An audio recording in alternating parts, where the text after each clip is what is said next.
This is episode 3. I'm Valeska, and this is Valentina Rose. It's nice to see everybody again, and today's episode is going to be about the law of attraction. I have one in particular that I want to share because it involves you.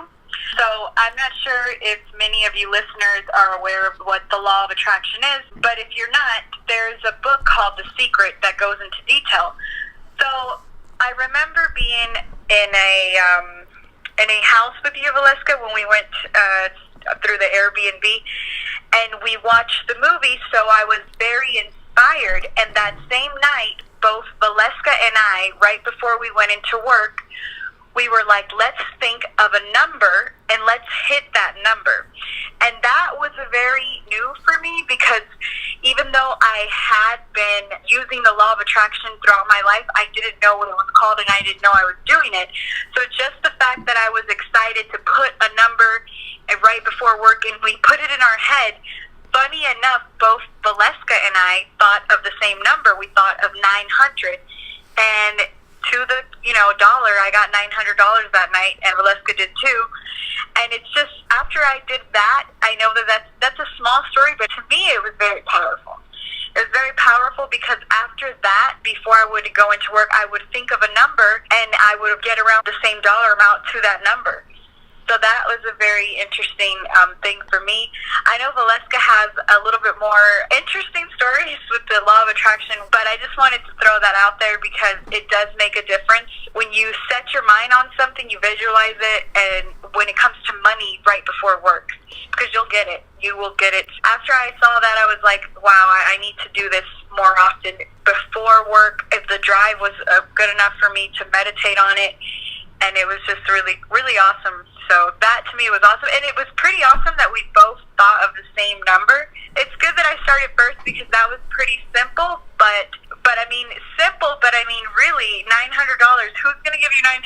And I just got it, because I thought about it, and work was easy for me that night. And and that's why it's very important with the law of attraction. I think it's very important before work to listen to little podcasts here and there, to inspire you or to help you awaken your ability to use the law of attraction. It helps dancers so much, and I know that it's helped me a lot. But Valeska has a more interesting one, I feel like, so go ahead with yours. Well, do you remember that day? Sorry. Of course I do. And I'm so glad that you brought that up. That's one of my favorite stories. You say it's simple, but really think about that for a second. That's awesome. We both had the exact same number, $900. We didn't tell each other what the number was. We both had the same number, and I made to the dollar amount. I made exactly $900. I believe you did as well? I did. That's not simple, dude. That's a fucking awesome story. To build on top of that one, I had another girl come over to my place, and we also watched The Secret. Dude, I love to show that film to people. It's such a great film. It changed my life. It's changed my entire life. And I also used to use it before too, without realizing what I was doing. I felt like when I would really think about something, for some reason it would happen. And then I saw this film and I was like, holy shit, this is like a thing. Like, this is actually, like, you can literally measure thoughts in reality. Like, this is a real thing. So this other girl came over. I don't even know what her stripper name is, but she came over, and I did the same thing with her. I said, pick a number, pick exactly the number that you want to make, and I'm going to pick a number too. And we're going to go in, and at the end of the night, we'll tell each other what the number was and what we made. So we both picked $800. And she stayed at my house for 3 nights. The first night was the night that, or it might have been the second night that we watched the film. We left there, she had made $600 and I had made $700. And when she told me her number, and she goes, I made $600, she said, but I am so excited. She goes, that went by so easily for me, and I'm so happy with that number because that's not what she used to making. And she goes, and I'm going to do it again tomorrow night. I'm going to pick another number, and I'm going to do it again tomorrow night, and I'm going to go in with the full belief that I'm going to get it. So her and I did the same thing the next night, and I picked $800 again, and so did she, and that night we both made exactly $800. So, and when we left there, she was like, she goes, I can't even believe it. She was like, that was one of the easiest nights I've ever had. She goes, I hardly had to ask anyone if they even wanted to dance with me. She goes, everyone just was ready to go. So this stuff is real. I don't know how it works, but it really is real. You want to go story by story? Do you have any others that you would like to share, or? Let me think on it. You go next. Okay, all right. So I've got a few. I'll go with the Invisalign story because that one was really significant to me. I might have told this on another YouTube video. I'm not sure. But for probably about 4 or 5 years, I really wanted to get Invisalign. My teeth were fine. They weren't like busted. They were okay. But I really wanted to have perfect teeth. And at one point when I was in Florida, I decided, you know what, I'm going to get it. And it was $5,000, and I went to a dentist, and he had to take all these x-rays and stuff on my teeth, and there was one more thing I needed to do at a different dentist office before I came back to him to get Invisalign. Something like that. I don't remember exactly how it went down. This was a long time ago. But I said okay, and I left, and the thought of spending $5,000 on my teeth when they weren't that bad, I couldn't pull myself to do it. So years go by, and finally one night, I knew about the law of attraction at this point. I knew I had seen The Secret now. I hadn't seen it before. I'd seen The Secret now, and I thought, you know what? I want Invisalign. But I don't want to spend $5,000 for it. I want someone to give it to me, or I want it to be very, very inexpensive. And I had a big mirror in my room that went to the floor, and I sat down in front of this mirror for, I don't know how long, 5-10 minutes maybe. And I stared at myself in the mirror, and I smiled, and I saw my teeth being perfect, and I imagined them being wrapped in this Invisalign plastic and them looking just beautiful. And I sat there for like 5-10 minutes, and that's what I kept thinking over and over was, somebody's going to give this to me, or I'm going to get it for really, really inexpensive. And I just sat there and kept thinking that over and over. It was either that night or the next night I went into work, and I approached this very attractive, tall, handsome man. I thought he was very cute. And I take him over into the dance area, and I ask him right before the song starts, I said, so what do you do? And he said he was an orthodontist. And I said, oh, really? And I didn't even think about what I had just done the night before. And I said, and I was kind of just talking to myself out loud. I said, I've been thinking about getting Invisalign for like 4 years now, and I just can't bring myself to get it because it's so expensive. And I'm literally just talking out loud. Like, I was not planning on him being like, oh, well, let me help you. And he looks at me and he goes, I can do it for you at cost. And I just stopped and stared at him. Like, what did he just say? And after I stared at him, I thought about what I had done the night before. And I just looked at him like, did this man just fall from heaven? Like, how did this just happen? And I looked at him and I said, are you serious?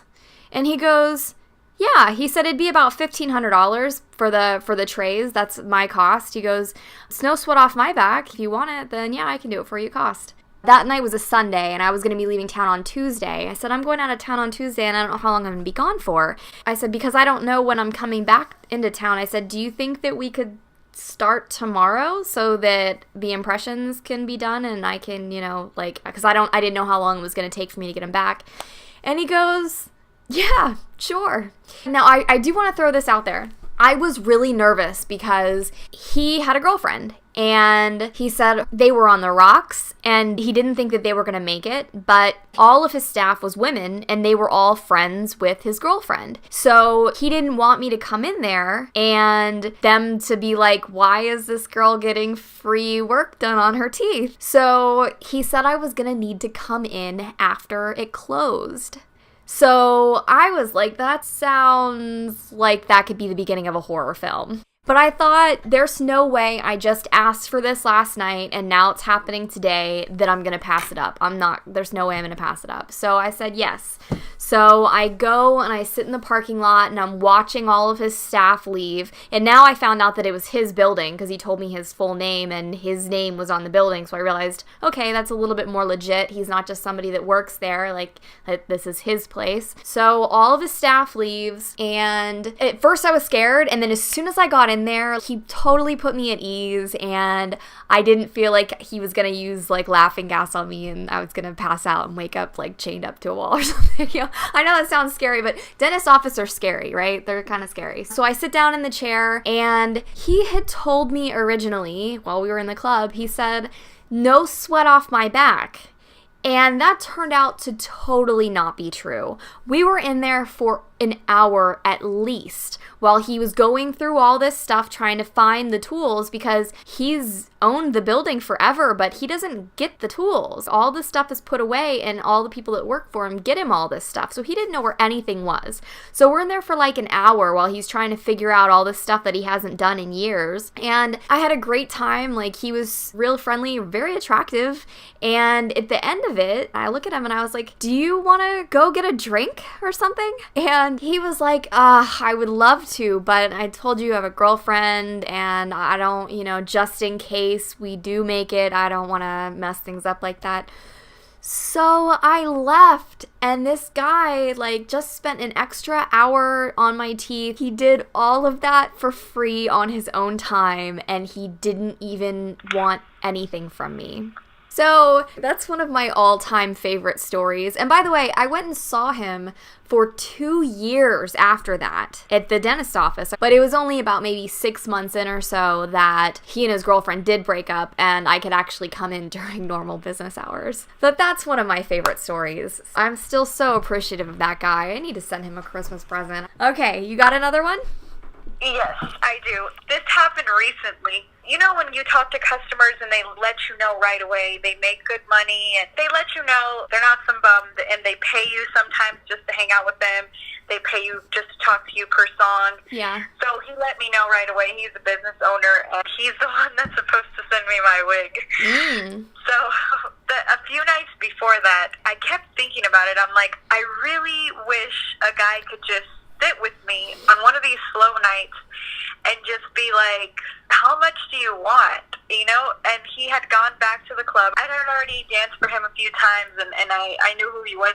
I wouldn't call him my regular because I just barely met him, but I was comfortable enough to know that he had money, and I guess I was comfortable enough to know that if I ask him for anything, he's not going to get offended, or right. I don't know. I was just comfortable with him.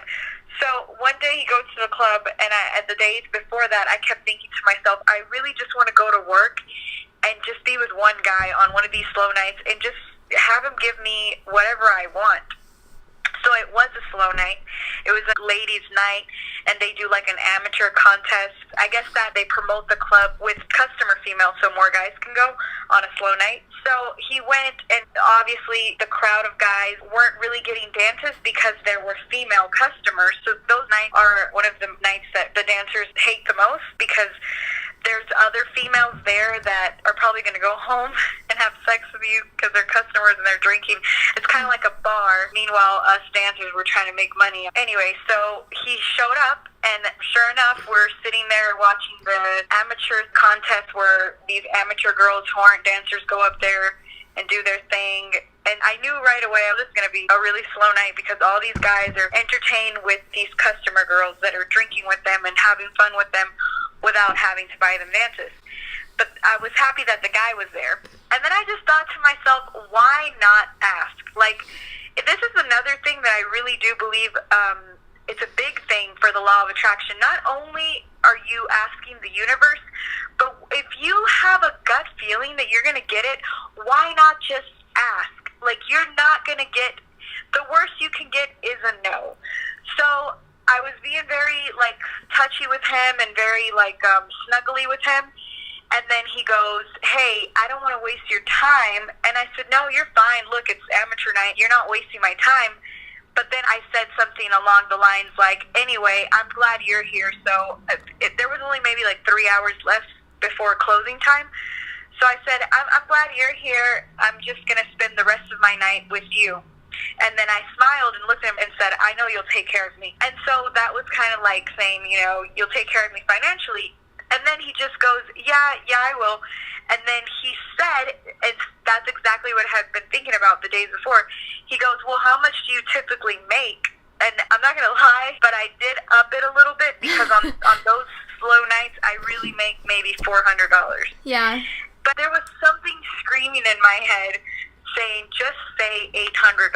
$800 is what I would make on a good night. So I just thought to myself, why not? He doesn't know. And it's not like he's a regular Joe. Like, he was in town because part of his business is expanding, and he wasn't afraid, and he didn't do it in an arrogant, bragging way, but he wasn't afraid to talk about his financial status.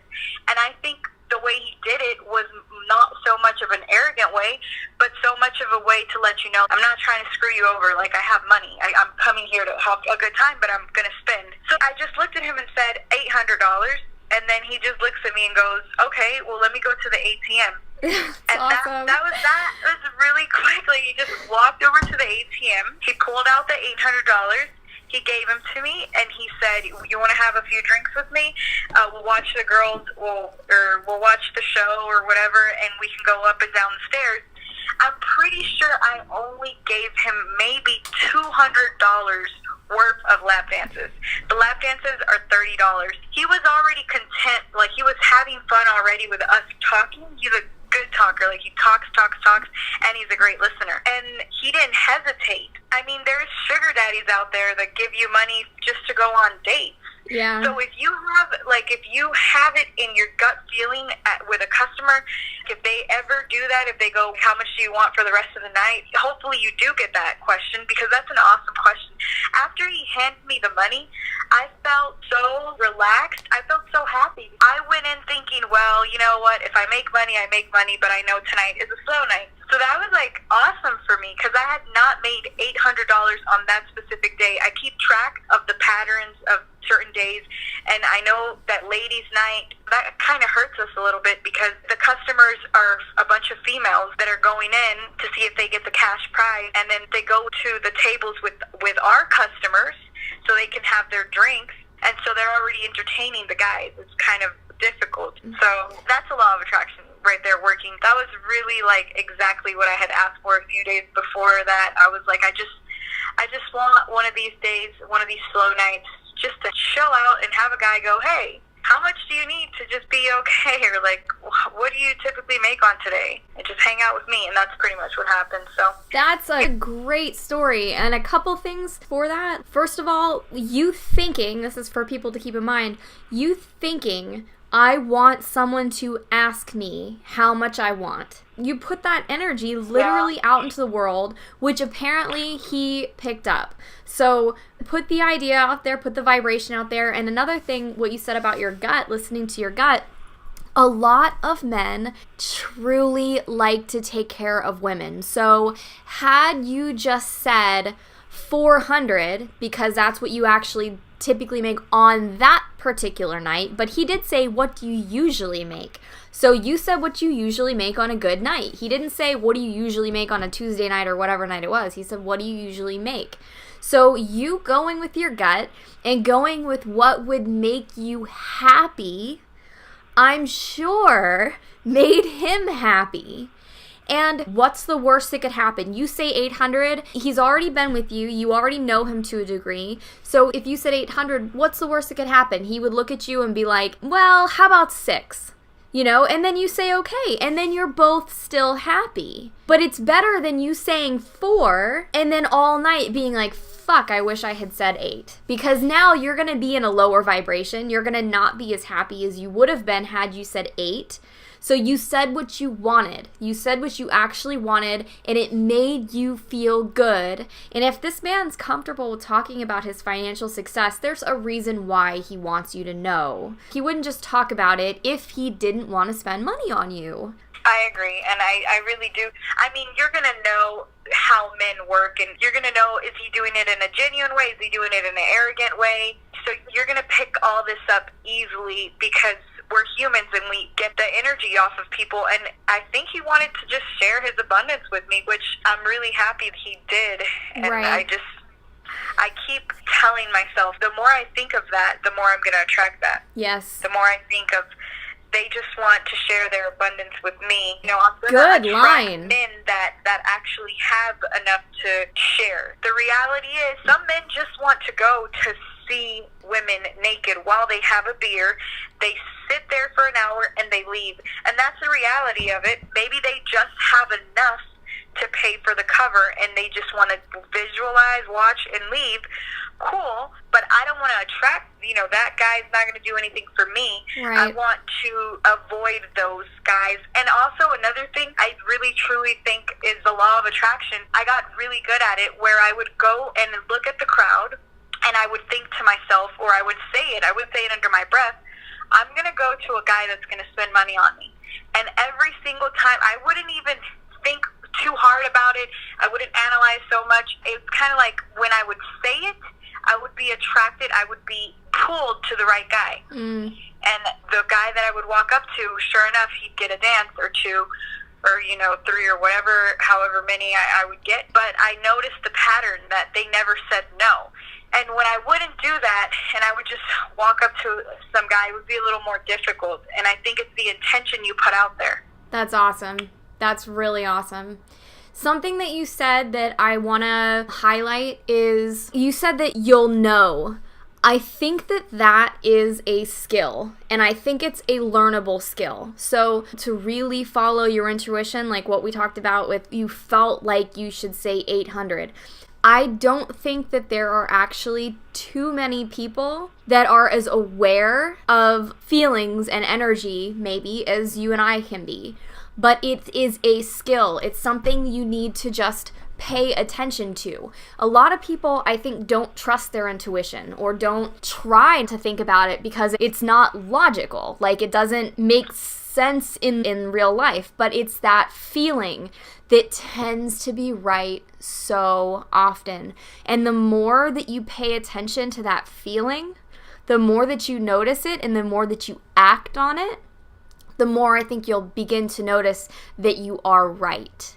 And the more you realize you're right, you've done the right thing, or at least the most beneficial thing, the more you'll trust yourself and the easier it will be for you to start picking up on these things that are so important. Like what you just said, I would say I'm going to find someone that's going to spend money on me. And then you just felt drawn to particular people. That's the universe at work for you. It's the universe at work for you, and it's fucking awesome. It's really beautiful. It's life-changing as a dancer. Yes, as a person. As a person, but if you apply it to dancing, you're going to make a lot more money. Yeah, you can, you're right, literally change your life for sure. You'll make so much more money, an exponential amount more money. So good. So that was a good one. Okay, I'm going to go with this one. This one actually ended up getting me a boyfriend. Things went really wrong with him, but that's because I let them go wrong with him. I fucked up. But getting this was an interesting experience. So I went into work with an $800 goal again, exactly $800, and 6 hours I think had gone by, and I had made $400. And it was an hour and a half before close, and I thought, you know what, I'm done. So I got dressed, I left, I got back to where I was staying, and I pull up to the house, and I'm just staring at the house, and I'm thinking, you need to go back to work. Consistently, for years. The last hour has always been one of the best for me. So I picked up the phone, and I called work, and I talked to Vicky, and I said, should I come back? And she goes, you know you're gonna make money. I said, okay. I said, I'm coming back. So I hung up the phone. I go back to work. The first guy that I walk up to is this attractive guy with real dark hair and real friendly, great smile. And we get exactly $400 in dances. And I didn't realize it until after I had left, but I made exactly my goal because I went back to work. Like, I pulled up in front of the place I was staying, and I had that feeling, that intuitive feeling that said, go back to work. That's something else I want to point out real quick about just life in general is Laziness sucks. As nice as it feels sometimes to be lazy, after you overcome that, after you get out of your comfort zone and push forward, coming out on the other end always, always, always feels better. Would you agree? I definitely agree. There's been so many nights that I did not want to go in. Yeah. And I also would think, do I really need the money this week? And I would be comfortable. I would be like, no, I don't need the money, but it was my laziness talking, because we can all use extra cash, and because it'll make you feel better on the nights that don't go your way. Yeah. And you're right, you get over the laziness, and then once you do, and once you get back home with the money, you're like, what the heck was I thinking? Like, you know what I mean, right? Yeah, I think that's another really important thing to note is, at least for me, and I know it was the same for my sister, I'm very curious if it's the same for you as well, going into work on nights that I just did not want to go at all. I would start working, and it wasn't usually my first customer that got me over the hump of being like, I really don't want to be here. It was usually the third. So like going in and starting work, not feeling it. Getting a first customer, still not feeling it. Don't want to be there. Okay, I just made $20, maybe $40, but I still don't want to be here. The second, sometimes, but usually the third customer, was like, you're over that laziness. It's gone, and now you're just in the flow. Now you're there. You know you're there. You're already making money. You're already dirty. You've already got to take a shower when you get home anyway. You're already moving. You're already working. You're already making money. You've already got your makeup on. You're there, so you might as well stick it out until the end of the night. The first and second customer, sometimes it still feels like a chore. It still feels like, ugh. But by the third customer, it's kind of like you just go into stripper mode. Your mindset shifts, and now you're just in the flow. You're in work mode. How about you? Customers? I'm glad you said if the first few customers, they feel like a chore. I'm glad you brought that up, because it's not always going to be easy, but you can make it easy. You have to not let the first few customers disappoint you, get to you. You just have to push through it. Because once you do push through it, you're like, okay, that was easy at the end of the night. And it's the laziness. It's the lack of motivation, which, I mean, not everyone wakes up like, woohoo, I'm ready to go. But if you get over what's holding you back, then you're happy about it, because it made you money. It made you way more money than you giving up halfway through. Yeah, I feel like this should be another topic for another day, but I'm going to write this down. How do you get over laziness? How do you push through it? We need to make that a separate topic, because I think that's a really important one to cover. Okay, got another story? Not that I can think of that relates to dancing. Well, even just another one about something really good that really stand out. Because I think people really do need to understand the gravity of the law of attraction and how serious this is. You can write down the list of things you want in a partner. And I have seen it, for example, with me. I was very vague in the first list that I made for a partner. I mean, it was maybe 3-4 things. Go ahead and say it, because it was impressive. It's impressive that what you said and how you felt. Tell people how you felt about having a kid. And I was a single mom. And I wanted to attract a partner who, he's not my husband, who had the qualities that I needed as a single mom. At the time, I was thinking, I want a guy who has children, therefore he can understand me and the parent side in a way. And specifically, I wrote down daughters, because I have a daughter, and I wanted him to know what it's like to be a father to a little girl. So I wrote that down, and then what else did I write down? I wanted him older than me. I think I put 5 years and older, and he's 6 years. So I wrote that, and I didn't write so much. I wrote that, and I think that's all I wrote. But it's interesting that the thing that I was the most impressed by was you said beforehand you felt like who would want to date a mom. And then you thought, why would I say that? Why would I think that? There are people out there that would love to date a mom. And that's when you wrote down your list with all of these things, like somebody that wants to be with a mom. I thought that was, and then you met him like, you already knew him. You already knew him.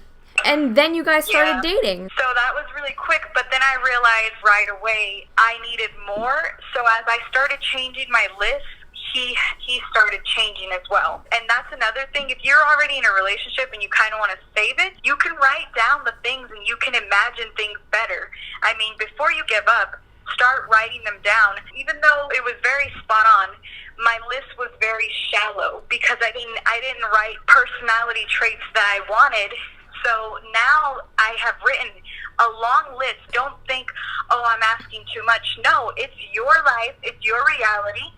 Write down exactly what you want, and if he's not the one for you, he's not the one for you. And if it is going to be for you, you're going to see change, and you're going to see, because I have already seen certain things that he's done differently because I've been writing them down. That's awesome. That's pretty much how the law of attraction works. Apply it to anything in life. And they even say that in the film. And they say, when you're with somebody already, do not focus on their negative traits. Focus on what you already love about them. Imagine more and more of the better parts, and that will bring that out in them. We talked about the law of reciprocity on the last episode. There's also something called the law of expectation, and that's when you expect something out of somebody. And by the way, this is also something that I've used as a dancer, is walking up to somebody and just genuinely expecting them to be like, yeah, I want to go with you. Yes, I want to dance with you. Like, of course I want to come dance with you.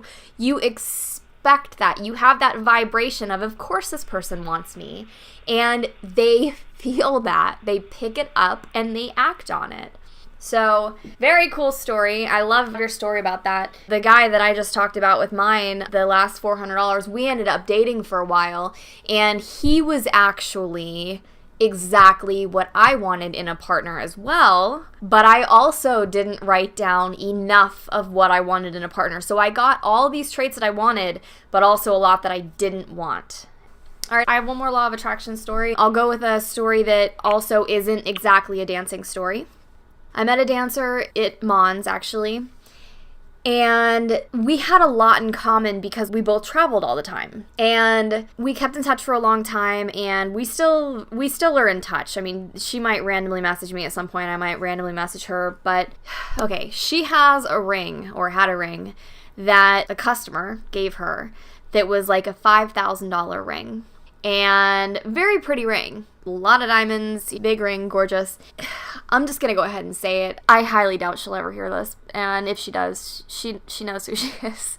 And she knows it's true. So I'm not hiding anything. She stole a suitcase from me. She says that she didn't. She says that it was at somebody else's house and it was locked in the bedroom, but that's not true. She told me on the phone that she was supposed to pick it up for me and take it up to Philly with her, and I was going to come up there and work, and then a bunch of shit happened and I ended up not going up there. But when I called her and I asked her if she had my suitcase, she said yes. And then when I talked to her a few days later to tell her I wasn't going to be able to come up right away, I asked her about the suitcase, and she told me she didn't have it. That shit was not true. She had my suitcase. It was like a $1,000 suitcase. I had all of my nicest clothes in there. I had a hard drive with a huge portion of my life on it, like a bunch of pictures and video and all kinds of stuff that I'm going to use the law of attraction and say that I'm going to get that back. Out of all the stuff that she has, I want that hard drive back. Anyway, she and we had been staying in a hotel down in Florida together, and this is before I knew she was a kleptomaniac. We had decided that because both her and I were going through a rough patch, I would have a hard time going into work some nights, and she would have a really hard time going into work some nights. She was going through some shit. So was I, but I was doing better at the time than she was. And we decided that we would take turns going into work, and whatever we made at work, we would split it. You know, so if I went to work and I made money, I would give her half of whatever I made, and the other way around. I know for fucking sure she did not hold up her end of the deal, and I did. And one night I had made $1,000, so I ended up just giving her fucking $500. And I think I maybe made $100 from her one night over like a 2-week time span, because she really couldn't even force herself to go into work. She was really in bad shape.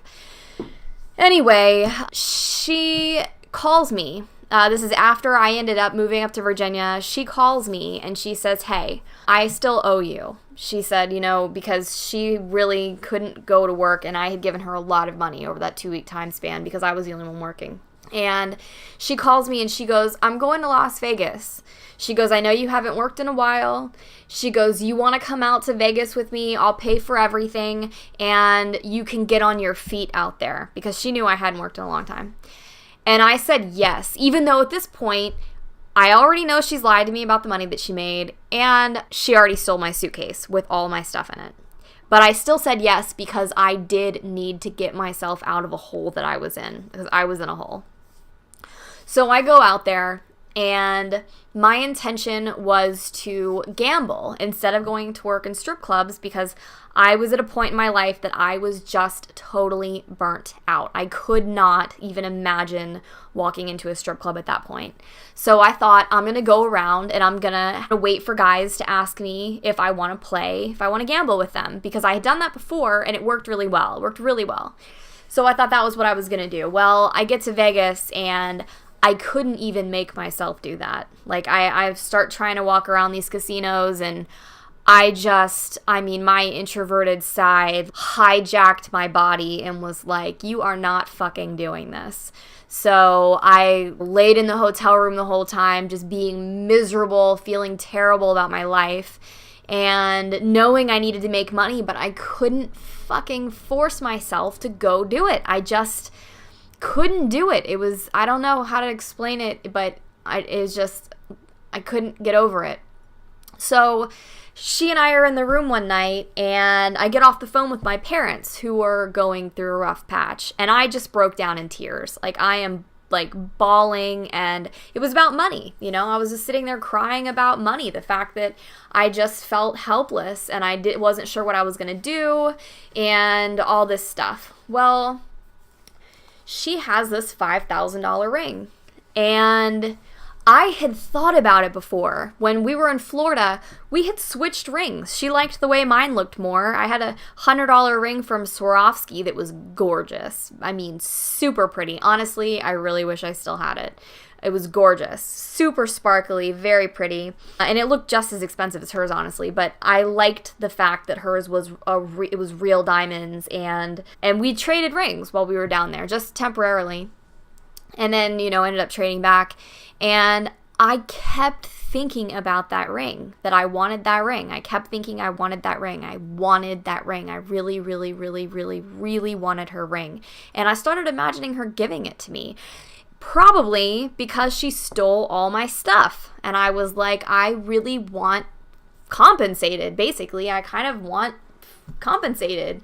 And I kept imagining that over and over and over. And then that night in that hotel room, when I just broke down crying, she just took it off her finger and she hands it to me, and she goes, I want you to have this. This way, if you're ever somewhere, because we both like to travel, she said, if you're ever somewhere and you're in a pinch, you can't get money, you get robbed, whatever, she goes, at least you'll be able to pawn it and get to wherever you need to go. And that's the law of attraction story about how I got a $5,000 ring. So, anyway, I thought that was pretty cool. All the other shit wasn't very good, but I really, really, really did want that ring, and I ended up getting it. So yeah, the law of attraction works. That's awesome. I think that we gave really good points, and I think that we gave some good stories. So I really hope that we reach across a lot of viewers, especially ones particularly that have never heard of the law of attraction, because it really does make a difference as a dancer to know what the law of attraction is and to use it. And to use it. Yeah, I just got goosebumps when you said that. It's really important, because just knowing it is not the same as using it. And using it truly, in my opinion, and I want to know what yours is as well, using it truly is seeing it in your head, vividly imagining what you want to happen in your head, like a movie. Imagine it as a picture. And for my example of Invisalign, I didn't know who was going to give it to me. I didn't know how I was going to get it. That doesn't matter. You're looking for the end result. I wanted Invisalign. I didn't know I was going to meet an orthodontist. I had no idea. Like, imagine the end result and see it on yourself or with you, or imagine getting it, or imagine already having it. Like, if you want a new car. That's to me is the law of attraction. Imagine already having it. Yes. And then the last thing is feeling it. Personally, I haven't been somebody that gets super excited about things. At this point, I do get kind of excited now and stuff. But at the time when it came to getting Invisalign, I didn't see myself as being like, oh my God, I'm the happiest person in the world and, you know, jumping up and down and whatever like that. No, it was just something I really, really, really wanted. And I wasn't sure how I was going to feel about it. But the feeling I gave myself was, I did it. I did it. I got it. This happened. This is real. And the more that you do things, the more that you create things, the more you realize that you really do that. You really not just can create stuff, but you do create stuff. And that goes for bad stuff too. If you're always expecting the worst, the universe will give you that. But if you expect the things that you want, even if you don't feel like it's going to happen, if you convince yourself this is what's going to happen, always looking on the bright side, being positive about everything. And then if it doesn't happen, be like, well, it either still can happen or something better is going to happen. Switching into a negative mindset is only going to physically hurt you. The cortisol levels in your body raising from being negative and like all that stuff, stress, is really physically bad for you. So it just makes more sense to just be positive and happy about as much stuff as you possibly can be. So imagine what you want, visualize it, feel it. Do you have anything else to say about that for how you really manifest stuff? No, I think that you hit all the correct details. Well, if we come up with anything else, we will absolutely be sure to let you know. That completes episode number 3. This has been very exciting talking to you, Valentina. Thank you, likewise. Looking forward to the next episode. Thank you so much for joining us, you guys. If you have any questions for us or want to start a conversation around this, we have a Facebook page called Strategic Stripping Life or .life or something like that. I'll figure out how to link it in here somewhere. So, and that's it. We will talk to you guys soon.